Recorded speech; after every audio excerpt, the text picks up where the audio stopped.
Here we have a Retina IIIS. I'm not sure how this one came to me without the standard lens, but it did. This one, it's got problems. As you'll see, there's a big hole there. You can see straight through. The shutter blades are jammed open. So what's going on there? You can cock the shutter. I heard a click like something was releasing inside. Yeah, you can hear that. There's the film advance lever returns to the rest position. Listen, that click. That's like something's unwinding in the shutter. And whatever it is, those shutter blades are stuck in the open position. So this Retina IIIS, what can we say about this? Little trace of corrosion along that chrome trim at the back edge there. A lot of dirt sort of wedged in there too. Some ice bumps on the back. Suggests moisture has been in there. No leatherette patch on the film advance lever. The meter's lively. The cord's present. Oh, those front dials are very, very stiff. Frame counter functions. Yeah, that's not a nice feel the way that shutter sort of cocks but doesn't. The fact that the shutter blades are stuck fully open, well, that's going to be a bit of a mystery, that. I think if the shutter blades manage to magically close themselves, we might find that the shutter actually cocked. So this one, yeah, this should be good. I'm going to delve into this one quite deeply because there's a need for people to learn how to fix these things. Let's start at the top.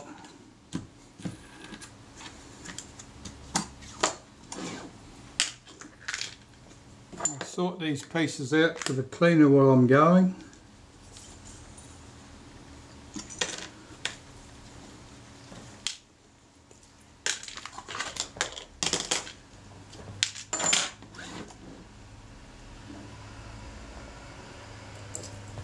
That sounds like that could be my glasshouse kit set arriving.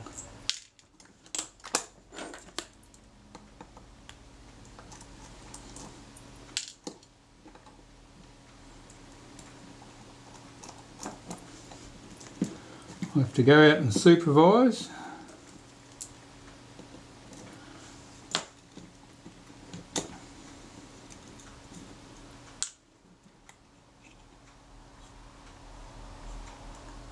Top cover looks pretty good. The settings button better come off, and the spring put carefully to one side. Shutter release button can come off.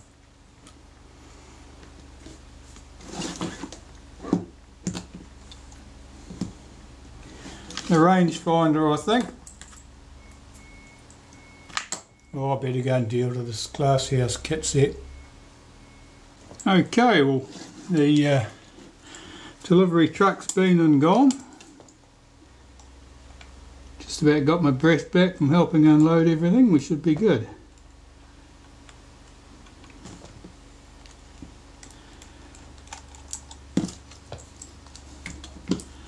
Two screws hold the rangefinder in place.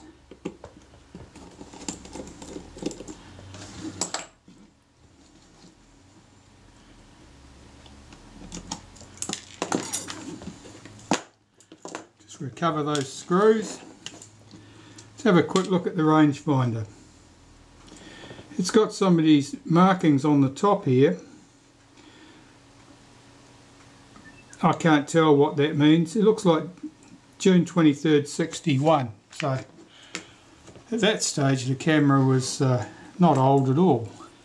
I'll put that rangefinder to one place.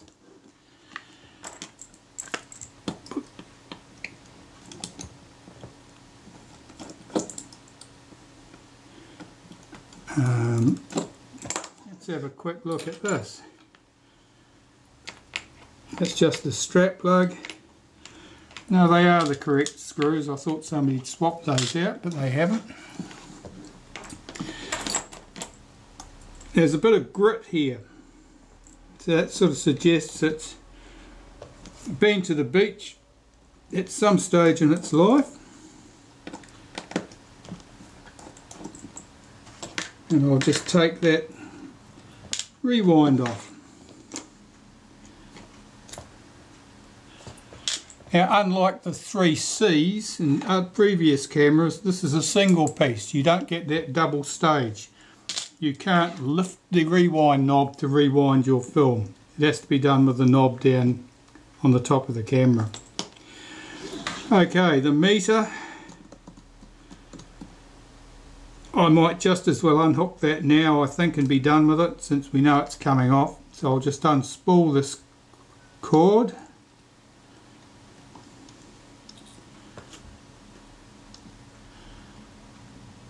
And unhook this cord from the meter drum. Right, there's our meter. I'll put that to one side.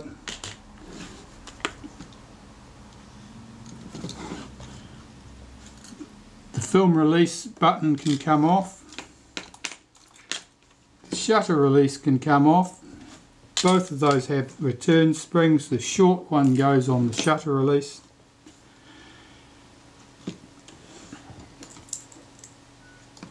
Some of these screw heads are a little bit battered.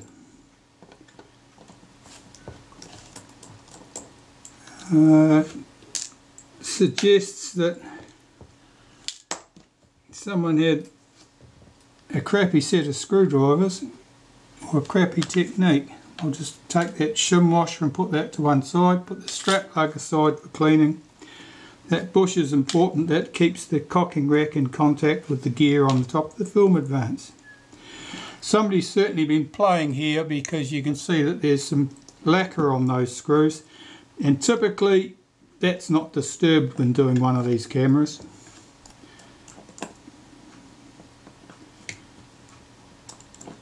Two screws hold this plate in place, and the plate holds down the cocking rack. The cocking rack in this case is the same as the cocking rack on a Retina Reflex, the original Retina Reflex, or a Retina Reflex S. It's not the same as a Retina 3C. The chrome trim on the top here, there's an extra screw at the back that holds this chrome trim in place. That feels unusually heavy. I think that's a heavier gauge of metal than was normally used. This is not an early example by any means. The aperture scale goes to f1.9. The early examples, the aperture scale only went to f2.8. The advance lever, 3 screws. I can tell by the colour of the remains of the adhesive that's on there that this has been off before. It's been off before and had the leatherette put back.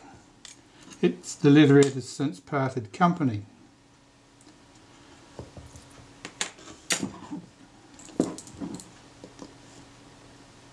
I'm taking the screws out of the tripod socket surround.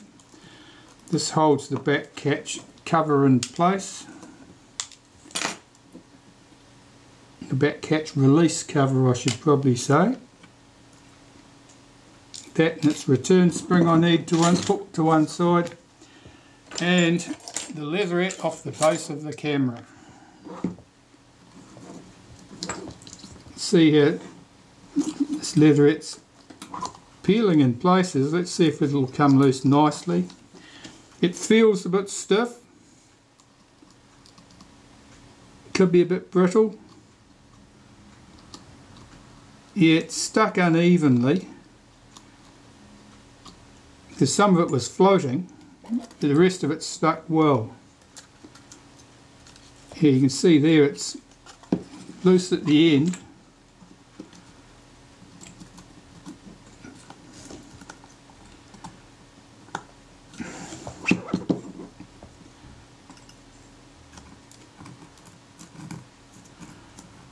I'm not sure what the secret there is.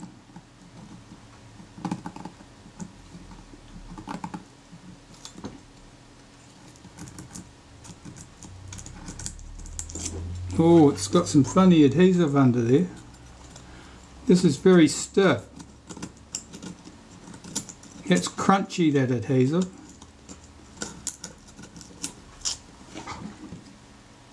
Unless there's corrosion under there too.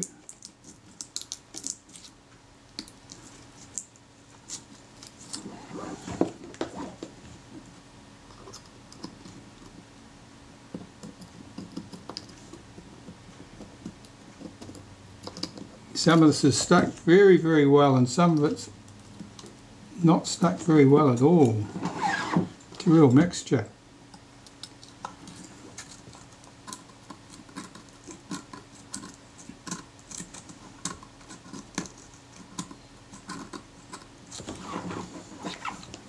It's stuck very well at that point. I don't dare bend this up because it might just snap on me.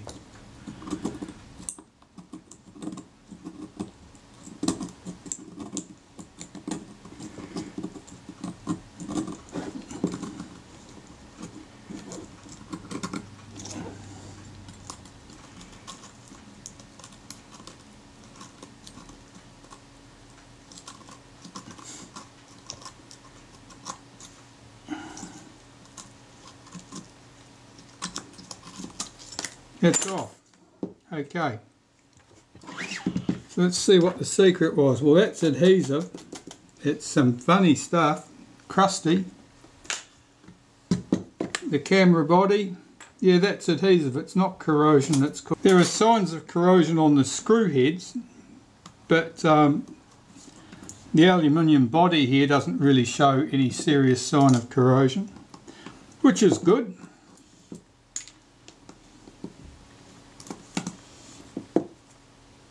That's not the correct screw. That's a chrome plated screw. It should have been in the top cover.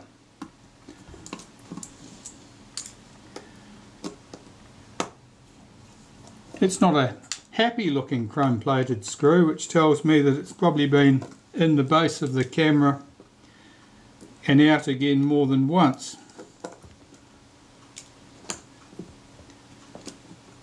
Take that chrome trim off.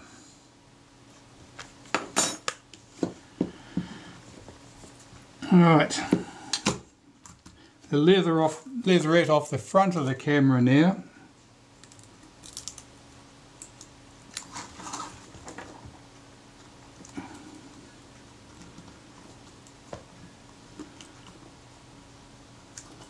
Yeah, this is stuck fairly well.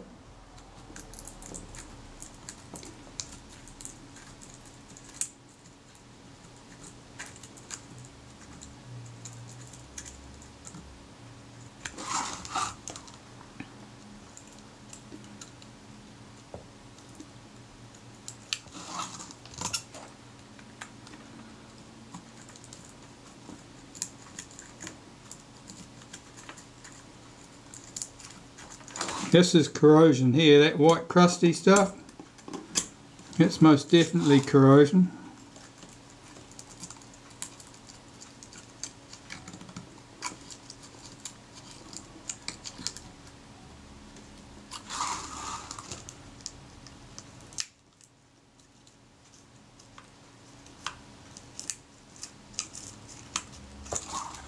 The leatherettes on these cameras is a bit strange. It's tucked under this front piece on this side. On that side it just butts up to it.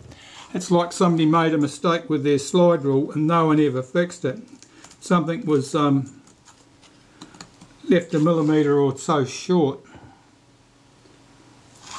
Yeah, this side it just butts up against there. This side tucks underneath.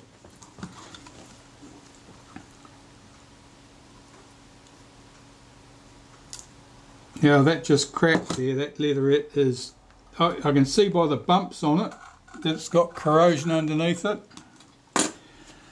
That's that will have stressed it unevenly. It'll make it brittle. I'll just run a bit of naphtha down under there in case, in the hope that it'll soften some of that adhesive. I don't know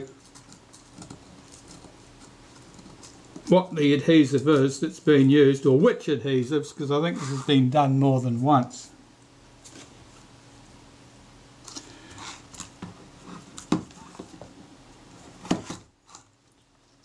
The leatherette is quite stiff,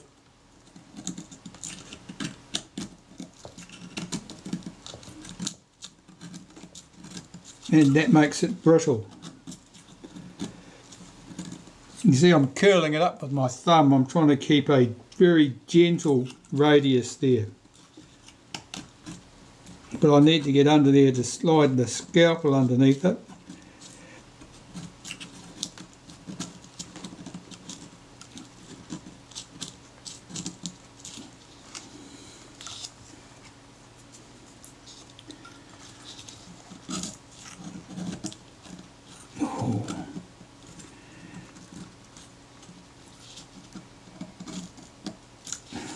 This bit here is going to be a problem. This is very gritty. I think that's corrosion and possibly crumbling adhesive. Oh, that's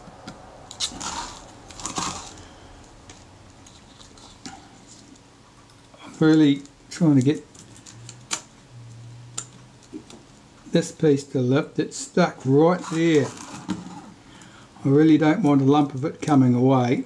This leatherette is cracking.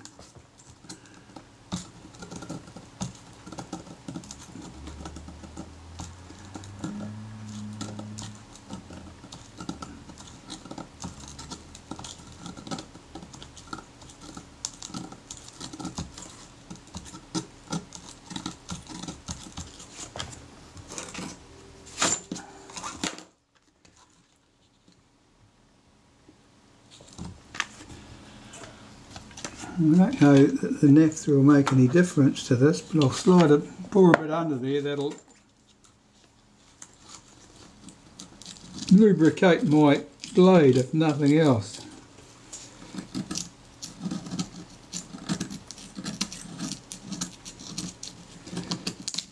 Oh, that's mostly it. There's a piece stuck there that might snap off.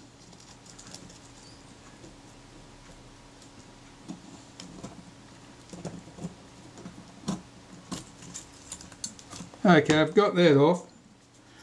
It ain't pretty, and it's got a little chip out of it, which is where this is all crumbly.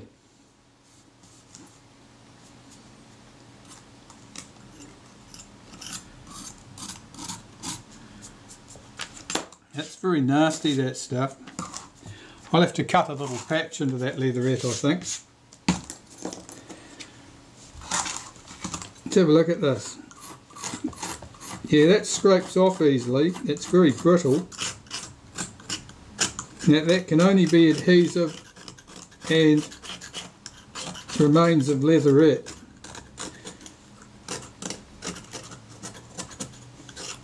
I mean, since the camera was serviced a long time ago, it's possible that the leatherettes were even replaced.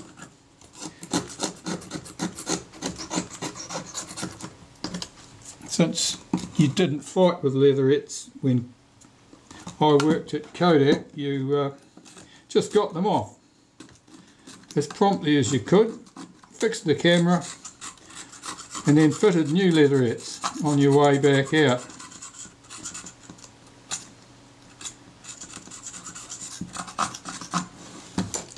That's if they gave you any trouble at all.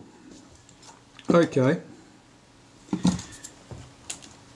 So the leatherette on this side is probably going to be no better.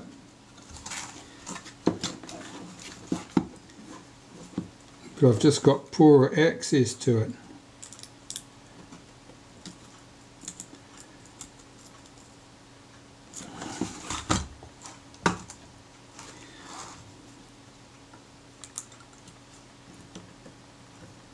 Yeah, there's certainly corrosion there. That's corrosion. It looks like it's just round the base. Not sure what was going on at the side there.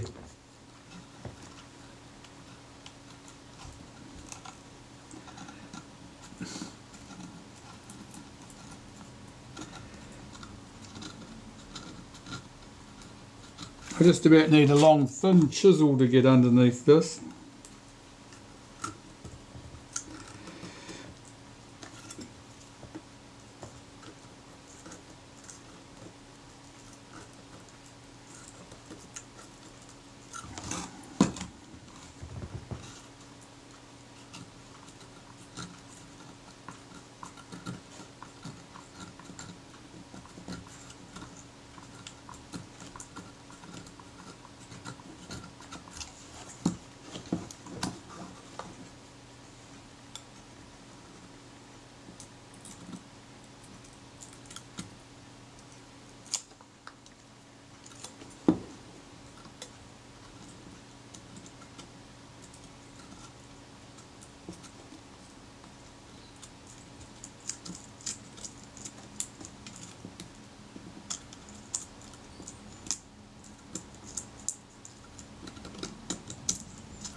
Okay, that's off there.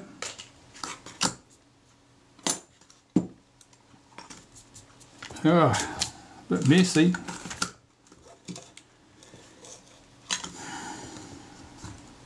I need to have that nameplate off. That's very easily damaged. I'm going to use a bit of acetone on there to try and get down under that label. I'll try a bit of this CRC Lectraclean first, see if that'll work. Basically I've got to force some solvent down the edges of that to soften the adhesive and then see if I can prod it loose.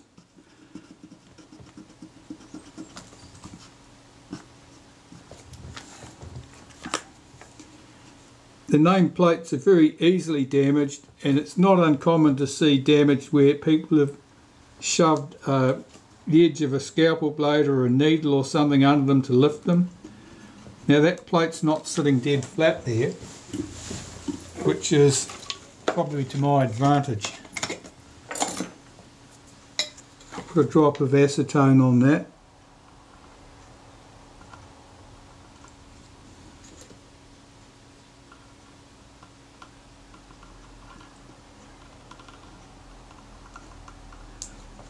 That nameplate label is not the same size as the Kodak nameplate label that you see on the Retinettes. So if you're thinking, oh well, I'll just get a Retinette and steal the nameplate from that, it doesn't cover the hole properly.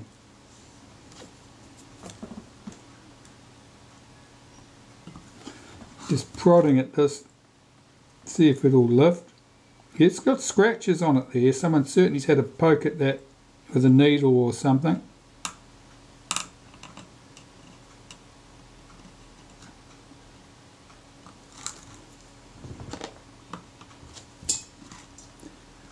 What I'm looking for is any flecks in that label which would tell me that, that nameplate which would tell me that it was coming loose. I'm not seeing any.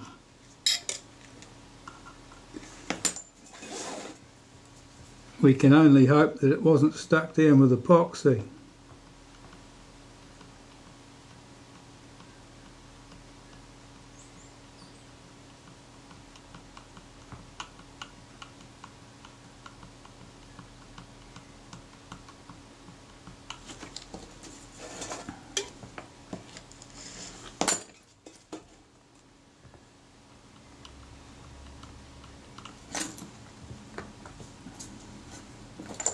I just pressed down on that with my thumb. That would have created a localised spot of hydraulic pressure to push that solvent underneath the edges if it was going to get under there and do any good.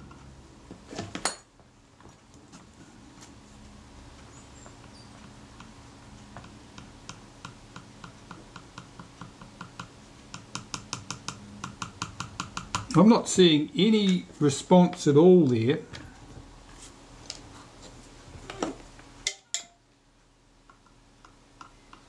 Most of the rubbery solvent-based adhesives would absorb some solvent and there'd be some give in them, but this just seems to be entirely rigid.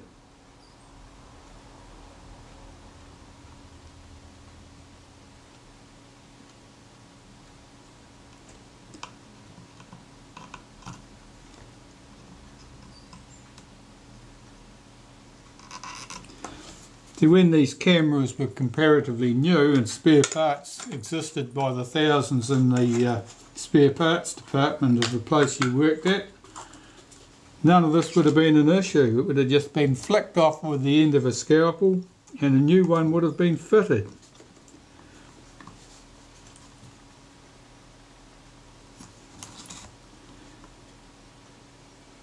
Try and get a fingernail under there. It's not really, there's just absolutely no movement. Alright, I'm going to try something else. I'm going to go and warm this up with a hairdryer and see if that'll loosen that at all.